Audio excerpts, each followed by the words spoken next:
Assalamualaikum warahmatullahi wabarakatuh. Kami dari kumpulan 2 akan membentangkan satu artikel yang bertajuk The Search of Original Malay. Saya Siti Nur Aida binti Johari, nombor metrik 22005562. Dalam pembentangan ini, saya akan mengambil bahagian untuk menerangkan back introduction bagi artikel ini.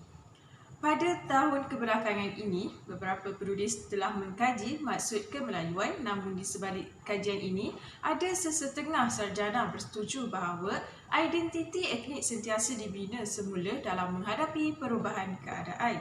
Namun, ada sarjana yang kurang mendukung terhadap teras penting yang mentarifkan kumpulan, walaupun kepercayaan popular dalam teras primordial berterusan ada sebuah rangsangan utama bagi tindakan kumpulan tersebut. Hal ini disebabkan oleh adanya unsur peralihan yang menjadi teras, mendedahkan kebimbangan betapa pentingnya etnik tertentu pada titik masa tertentu dan menerangi kesan situasi sejarah tertentu. Sebuah kumpulan adalah sentiasa menyedari masa lalunya dan meneliti secara berkala untuk mengenal pasti unsur-unsur yang menekankannya. Keunikan sebagai tindak balas kepada keadaan yang mendesaknya. Contohnya, terbaik proses ini ialah persaingan purba antara politik di kedua-dua belah pihak. Selat Melaka berusaha untuk menjadi pusat terkemuka alam Melayu. Orang Melayu berada di semenanjung dan kerajaan Melayu. Oleh itu, tingkah laku yang betul, undang-undang adat dan standard kerajaan, bahasa dan sastra yang berasal daripada tradisi lisan dan tulisan Melaka menjadi nilai primordial telah dikaitkan dengan kemelayuan. Istilah kemelayuan sebagai keutamaan kepada terjemahan bahasa Inggeris disebabkan oleh istilah itu disebut dalam dokumen terawal dan berterusan. Menjadi sebutan untuk tempat dan kaum tertentu sepanjang sejarah. Yang kedua adalah disebabkan oleh Melayu kurang politik dan sesuai untuk membincangkan wilayah yang merentasi sempadan antarabangsa. Dengan menerusi penggunaan istilah ini dari segi sejarah, mungkin ada yang mencadangkan bahawa etnik Melayu sedang dibangunkan di sepanjang Selat Melaka bermula mungkin seawal abad ke-7. Itu sahaja daripada saya. Sekian, terima kasih. Assalamualaikum. Seterusnya saya ingin membincangkan tentang sebuah lagi bab yang ditulis oleh Leonard Andaya mengenai jelmaan orang Melayu, yang di mana beliau telah mencerahkan beberapa teori yang dikemukakan yang menggambarkan identiti orang Melayu. Jadi seperti kita sedia maklum, teori masyhur yang popular iaitu teori keluar dari Taiwan yang merujuk kepada penghijrahan penutur Proto-Austronesia ke merata tempat, di mana berlakunya pemecahan penutur Proto-Malayo-Polinesia di tempat-tempat seperti Borneo, Filipina, Sulawesi dan Maluku. Dan ia disebut Borneo merupakan tanah air bagi bahasa Melayu Dayak kerana ia berpucuk daripada situ, dan ia merupakan leluhur bagi dialek bahasa Melayu kerana awal bahasa Melayu mula ditutur di Borneo. Ini merupakan satu teori yang disebut dalam bab ini. Selanjutnya, penulis Leonard Andaya ada membincangkan tentang beberapa lagi teori ataupun sebuah dapatan yang disokong dengan bukti-bukti arkeologi yang sedikit sebanyak mencerahkan ataupun mengemukakan asal-usul identiti orang Melayu, di mana bukti-bukti arkeologi itu menandakan bahawa pengaruh India dalam budaya Melayu berakar di Borneo. Namun, pendapat yang lebih masyhur, yang jumhur, yang lebih dipersetujui oleh ramai sarjana menegaskan bahawa Indianisasi ataupun proses pengaruh India dalam budaya Melayu itu hanya mula berkembang di Tenggara Sumatera. Selanjutnya, penulis ada menyenaraikan tentang beberapa lagi sudut daripada bidang yang berbeza, seperti contoh sudut linguistik, di mana disebutkan bahawa dialek Melayu Utara menerima pengaruh Mon Khmer. Mon Khmer ini merujuk kepada bahasa yang digunakan oleh masyarakat Kemboja dan juga Burma melalui aktiviti penanaman padi yang mempengaruhi bahasa pada ketika itu. Dari sudut arkeologi pula, terdapat sebuah dapatan ataupun bukti arkeologi iaitu tembikar tanah di Kedah yang serupa dengan yang terdapat di Sumatera yang dulu merupakan dalam kekuasaan Sriwijaya. Leonard Andaya juga menyerlahkan tentang catatan seorang pengembara dari China iaitu Yi Qing, di mana Yi Qing membuat lawatan sebanyak 2 kali di tanah Melayu ini, dan pada lawatannya yang kedua, Melayu yang merujuk kepada Palembang dan Jambi disebutkan telah menjadi sebahagian daripada kekuasaan Sriwijaya ataupun telah mengambil alih Sriwijaya pada ketika itu. Seperti yang biasa digambar-gambarkan, di mana terdapat 4 batu bersurat di sekitar Palembang yang menggambarkan tentang kekuasaan, penubuhan, penyebaran dan kronologi kekuasaan Sriwijaya.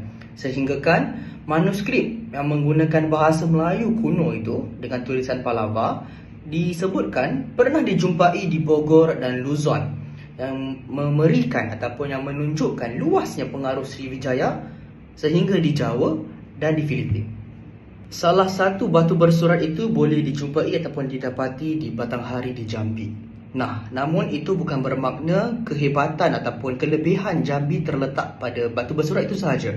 Kerana Sungai Batanghari di Jambi itu juga telah menjadi entrepot penting bagi aktiviti perdagangan antara Sriwijaya dengan Minangkabau.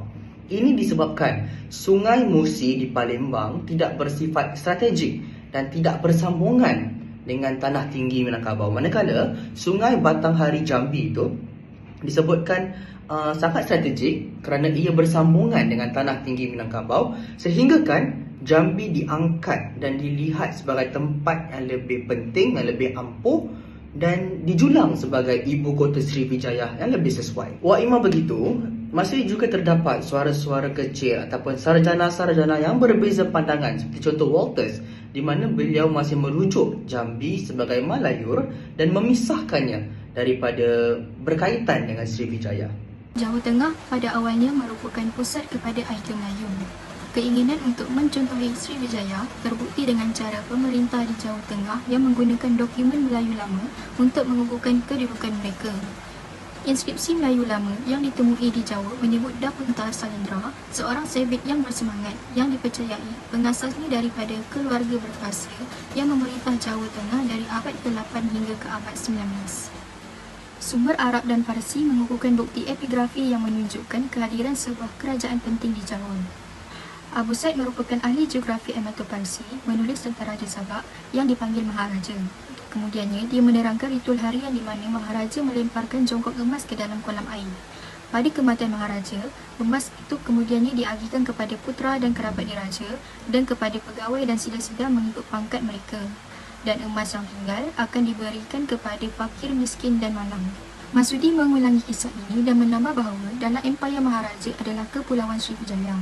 Sebuah catatan oleh Arab menjelaskan bahawa apabila berlaku kekacauan di China, para pedagang Cina memindahkan perdagangan mereka ke Zabak. Atas sebab-sebab ini, Pulau Zabak mempunyai penduduk yang tinggi dan kerap dikunjungi oleh orang asing. Dalam catatan Parsi dan Arab, Maharaja dikatakan sebagai pemerintah Zabak. Mempunyai harta di Sriwijaya, ramai dan juga kalah. Namun, keadaan telah berubah secara dramatik apabila Kuala menyerang wilayah Sriwijaya. Nama Melayu dahulunya dikenali sebagai Sriwijaya kerana pada tahun 1275, Kertanegara Pemerintah Jawa melancarkan ekspedisi Melayu melawan Sumatera Tenggara. Penempatan imej keagamaan di Darmasraya meneruskan tradisi Sriwijaya terdahulu dengan mengedarkan dokumen bertulis suci di atas batu di lokasi penting. Aditya Varman menyandang gelaran yang dipercayai oleh seorang sarjana sebagai percubaan untuk sintesis gelaran diraja yang digunakan secara tradisi Sriwijaya dan Melayu. Prasasti lain yang dikaitkan dengan Aditya Varman ditemui di sekitar Pagaruyung pada tahun 1347 dan di Taran Tinggi Minangkabau. Menurut Walters, Aditya Varman merupakan orang yang sama sebagai pemerintah Melayu Jambi. Terdapat 2 bahagian Melayu. Walters mempercayai bahawa pemerintah Melayu Jambi telah berpindah menjadi pemerintah Melayu di Tanah Tinggi Minangkabau. Hal ini menjelaskan perhubungan yang kuat antara Melayu dan Minangkabau. Justeru, Minangkabau dijulang sebagai Cradle of the Malay Race. Penyair Majapahit iaitu Pratangka menulis Desawaranana. Tanah Melayu bukan sahaja Jambi dan Palembang, tetapi termasuk juga Darmasraya dan juga Minangkabau. Semua pemerintahan di Sumatera Timur ke hujung utara dan di sekitar Barus dianggap sebahagian daripada tanah Melayu dan pernah berada di bawah pengaruh Minangkabau dan pernah berada di bawah pengaruh Srivijaya. Tung Pirates iaitu pengembara Portugis merujuk tanah Melayu kepada tenggara wilayah Palembang, di mana di situ tempat asalnya pengasas Melaka. Hai, saya Fatia. Saya akan menerangkan bahagian Melayu antecedent on the peninsula, iaitu peristiwa Melayu di Semenanjung. Pada awal abad ke-15 sebelum penubuhan Melaka, Melayu hanya merujuk kepada Sumatera sahaja. Walaupun banyak bukti tentang kewujudan intrikat di Semenanjung Tanah Melayu dan wilayah Ismian di utara. Pada awal abad ke-5 dan ke-11, Sungai Mas di Lembah Bujang merupakan pusat Kedah, di mana kapal Asia Tenggara boleh berlayar ke barat dari Kedah untuk sampai ke selatan India dan Sri Lanka. Penemuan ekologi tapak tempurung besar di Kedah menjadi bukti dan tempat untuk menyeberangi jalan timur Sumatera sebagai petunjuk bahawa ini adalah kawasan yang mempunyai populasi yang besar. Tiada bukti tapak Sumatera yang pernah menjadi pelabuhan perdagangan pada waktu itu. Lembah Bujang sememangnya menjadi kawasan penting pada masa itu, tetapi pada abad ke-10, pusat pelabuhan di Kedah secara beransur-ansur berpindah dari Sungai Mas kepada pangkalan Bujang yang terletak di Tanah Kukuh pertama, di mana selepas Sultan Bakau Muara Merbuk menjadi tumpuan utama. Baiklah, seterusnya, kajian ini menceritakan tentang sebuah tempat yang bernama Citu. Ia mungkin dikenali sebagai hulu Sungai Kelantan. Ia merupakan sebuah negara kota yang kaya dengan kawalan ke atas kerajaan kota lain dan pentadbiran yang maju. Laluan rantas Semenanjung yang terkenal di Isthmus of Columbia Bidding memainkan peranan penting sebagai lebuh raya antara dua pantai. Tapak ekologi di sepanjang sistem sungai yang saling berkait ini menunjukkan bahawa laluan air dikaitkan dengan laluan darat yang pendek. Ia digunakan secara aktif pada masa lalu dan mungkin menyumbang kepada jumlah lalu lintas komersial yang lebih besar daripada yang dipercayai sebelum ini. Sumber bertulis yang menyebutkan bahawa barang-barang dari pelabuhan di pantai barat laut diangkut ke pantai timur, Keligor dan Langkasuka.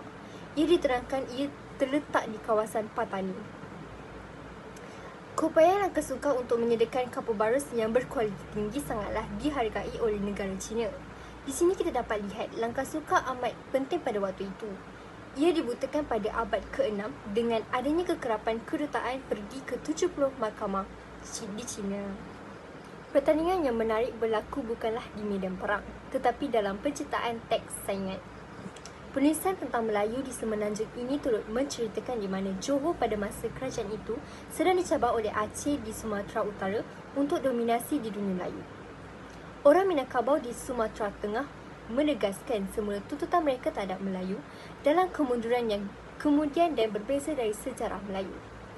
Orang Minangkabau memberikan keutamaan kepada anak sulung daripada 3 bersaudara iaitu yang menjadi leluhur kerajaan Minangkabau di Pagaruyung. Hanya dengan penubuhan Melaka pada abad ke-15 oleh pendatang Melayu dari Palembang barulah Semenanjung itu menjadi sebahagian daripada Melayu. Melaka kemudiannya berusaha untuk menjadikan pusat dunia Melayu, sebuah kepura-puraan yang tidak dapat ditandingi oleh mereka sepanjang pantai timur Sumatera. Sekian, terima kasih. Assalamualaikum warahmatullahi wabarakatuh. Nama saya Maisara Alia binti Muhammad Din. Nombor matrik saya 22005540. Saya akan menerangkan tentang The Primordial Melayu. Okey, Geoffrey Benjamin merupakan seorang sarjana yang sangat berani mencadangkan Lembah Bujang mungkin tidak bermula sebagai Melayu dan kini orang Melayu di Semenanjung adalah daripada keturunan orang asli. Pembinaan semula sejarah asal-usul Melayu perlu melibatkan interaksi antara kebimbangan politik dan bukti sejarah. Pembinaan semula budaya Melayu mengikut perubahan zaman telah dijadikan asas kepada identiti budaya Malaysia yang baru dan nilai Melayu mula dikaitkan dengan permulaan tamadun Melayu. Penyelidikan baru menunjukkan bahawa nenek moyang Melayu Melaka mungkin berasal daripada Borneo Barat dan berkembang di Tenggara Sumatera. Mereka mengamalkan ekonomi campuran pertanian Sweden dan mencari makanan di sepanjang sungai, anak sungai dan kawasan pantai. Penguasa adalah sumber kedudukan tertinggi di bumi melalui pembahagian pangkat dan kekayaan dan sifat-sifatnya termasuk kuasa ghaib yang boleh digunakan terhadap mereka yang gagal untuk menegakkan undang-undangnya. Inskripsi pada batu juga diletakkan di lokasi strategik untuk mengingatkan penduduk tentang jangkauan panjang kuasa suci bagi seseorang pemerintah. Kejayaan Melaka sebagai pusat perdagangan, agama dan hasil kesusasteraan menjadikan identiti Melayu telah dicabut dari Sumatera dan menjadi sumber konflik. Perjanjian Inggeris Belanda pada tahun 1824 dan penciptaan negara-negara bangsa merdeka, akhirnya Melayu dikenal sebagai politik. Perjuangan politik untuk menuntut hak sebagai pusat orang Melayu telah dimenangi oleh Malaysia pada hari ini. Itu sahaja daripada saya untuk menerangkan tentang The Primordial Melayu.